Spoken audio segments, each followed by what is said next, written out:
katram eiro savu uzdevumu. Attiecīgi tas uzreiz vienkārši visu spēli pagriez citādākā skatījumā. Man patīk, kā tu pilnīgi ar maniem vārdiem runāji, katram eiro iedavām savu uzdevumu. Jā. Tieši tā kā, jā, tie tavi vārdi, tā kā tu pastāstīji, tā mēs izdarījām. Tas vienkārši visu spēli pagriez mums par labu. Man bija tāds, ka liekas, ka nekad nepietiek. Vienmēr kaut kāds īsais, un varbūt arī tas lifestyle increasing. Tad jau arī pirms tam mēs bija tāds, kad tu nonāc tajā laikam bottom low, kad tu tā liekas, hei, mēs šitā nevaram turpināt. Tad tu jau pats sāc meklēt kaut kādu informāciju, vēl kaut ko, un tad pirmais, ko mēs sākām, bija tas, ka mēs sākām skatīties un arī pameklēt vēl kaut kādas tādas finanšu pratības lietas, bet īsti pašiem tā nesanāca līdz galam. Ļoti labi piekot, bija uzlabojumi, bet nebija īsti skaidrības, ko mums tālāk darīt, vai kā būtu vispārējāk. Sākumā bija tā, ka nauda nāk, nauda pelnās, bet kur viņa paliek, kāpēc viņa mēneša beigās vairāk nav, kur kas, protams, bija tāds apjukums, nesaprašana. Bija plāns, ka mēs sākām aprīlī, bet mēs jau mājā visu nomaksājām. Jā, mēs tur visu sagribinājām, visur, kur mums bija iespēja, mēs tur sabīdījām, saskatījāmies, tad nevajag ātrāk. Un tad, mēs jau uzreiz ļoti ātri tikām vaļā no visām kredīta saistībām. Tā bija ļoti laba sajūta. Tā bija tāda atbrīvotības sajūta. Man liekas, Edgaram vairāk, man liekas, tā bija.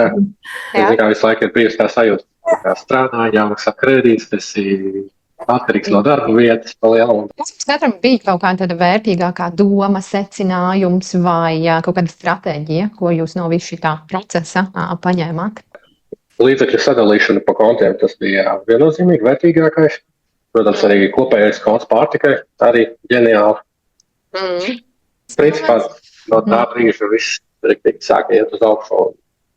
Tāda drošības sajūta ir, un finansiālajā ziņā mēs noteikti esam daudz labāk situēti un daudz labākā vietā nekā bija tad, kad mēs sākām. Jums liekas, kā finanšu sakārtošana kopumā ir ietekmējusi jūsu tādu pašpārliecinātību un arī tādu miera sajūtu, vai tam ir bijusi ietekme uz tādu, kopējo klimatu ģimenē vai mājās vai tādā jūsu vidē? Kā jums liekas? Bija šī te varbūt tāda finansiālās nestabilitātes sajūta. Un tad, skatoties tagad, ir tā ļoti, ļoti skaidrāk, un tā kā ir tāds, mums ir drošības pilvens, mums ir atlikt šita naudiņa, jā, mazums kās, plus jau vēl ir tas, ko mēs skatāmies, ko jau mēs līdz šim esam krājuši mūsu kontos.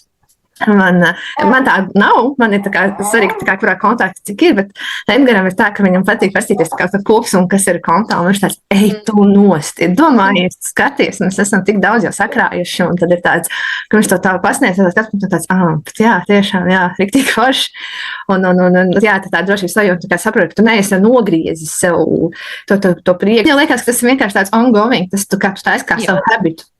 Tā kā tas ir jau kā habits, tad jau. Tev ir cepura rokā. Jā, tas, ko es teicu, ka galvenais ir dabūt vispār to izpratni, kur aiziet sistēmā, un tad jau tas arī iegriežās.